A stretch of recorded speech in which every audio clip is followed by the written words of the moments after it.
If you are tired of missing your goals, missing the mark, failing at goal setting, year after year you set the same goals and never make any progress, then this is for you. And in this podcast episode, I'm going to give you 3 simple yet super powerful strategies to change that immediately so you can finally start hitting your goals with precision.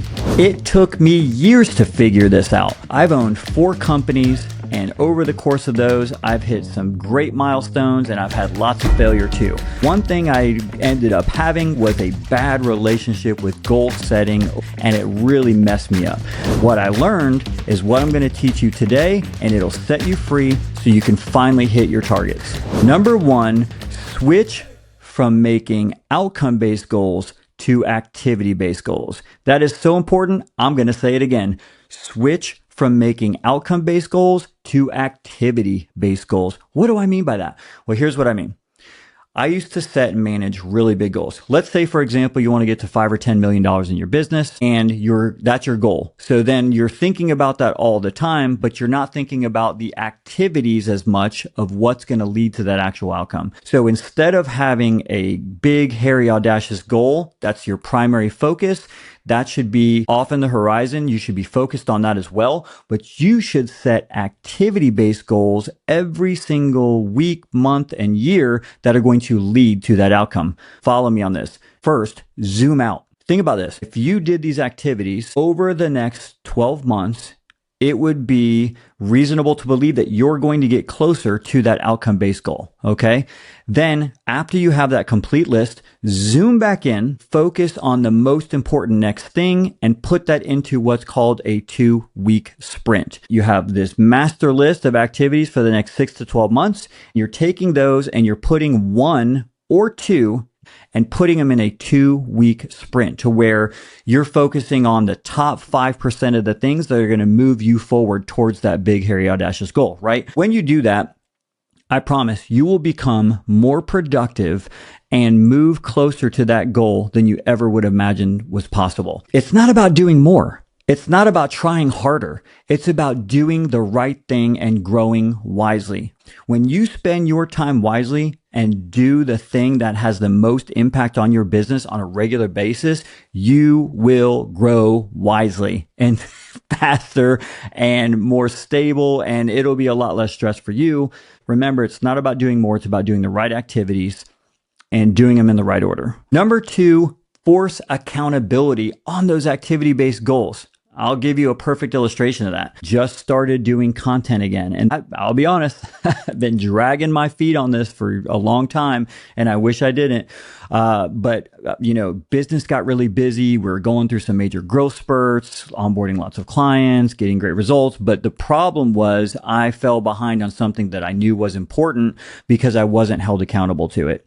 Even though it was an activity-based goal that I had in my mind, I didn't schedule, I didn't plan it, and I didn't make it a priority until I did. What did I do? How did I force accountability on this activity-based goal of creating content? Well, I could have outsourced it. I could have done it myself. I don't have time for that. So I brought in a rock star, a podcast producer, and a social media coordinator to manage everything else besides actually creating the content because I just can't do it. This holds me accountable. If I don't produce content, guess what? They're sitting around twiddling their thumbs with nothing to do. It's going to be critical that I stay on schedule and I am focused on content. And it also helped me make an identity shift. Now I see myself not as just an entrepreneur, but I see myself as a content creator and an entrepreneur. What you want to do is focus on a way that you can force accountability. What are some other ways you can do this for yourself? Well, what you could do is have a friend just hold you accountable by spot checking you. Hey, send me your list every week or every 2 weeks on what you're doing for that sprint, and I'll check in with you after that sprint's over and see if you got it done.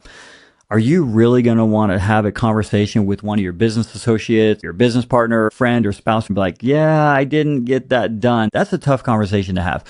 It'll hold you accountable in a good way, right? Another thing is create a deadline. Not an artificial deadline. I mean a real deadline. How do you do that? I first did a triathlon many years ago. I knew nothing about triathlons. I didn't really like running. I was new to biking and I never swam other than surfing growing up. So I signed up for a triathlon. That gave me a year to train for it. It forced me to put a plan together.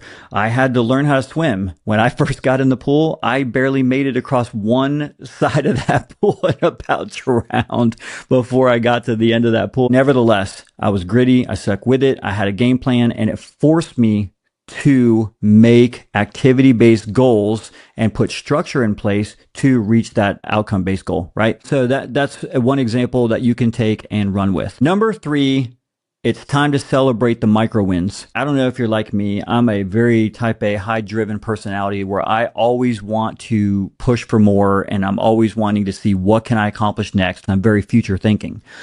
That's great until it's not, because you don't celebrate the small wins. You gloss over those and you just go, drive.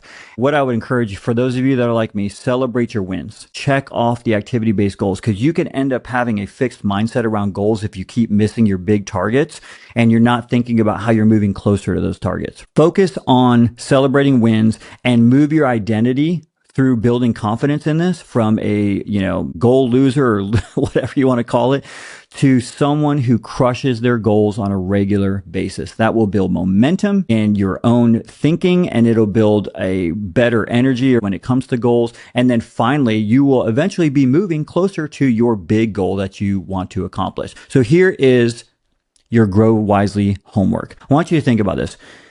Write down that big, hairy, audacious goal that you want to accomplish, the outcome-based goal. Then make a list of every single activity that you need to accomplish within the next 6 to 12 months. You will eventually win and reach that big outcome-based goal. Be somewhat flexible on that outcome-based goal, but do not be flexible on your activity-based goals. Make sure that you are checking those off. Then once you have that master list, pick the top 1 or 2 priorities that need to be done immediately and put them into a 2-week sprint starting Monday. I promise you, build this rhythm, build this habit. You will notice momentum in your business, in your life, and you will gain confidence. Everything will start clicking for you, and it'll change your life. If you're watching this on YouTube, drop a comment below. Let me know what your goals are. I would love to hear about that. And also subscribe, share, and like. I appreciate that because that helps our podcast. We want to get this message out to more people. And we'll see you in the next one.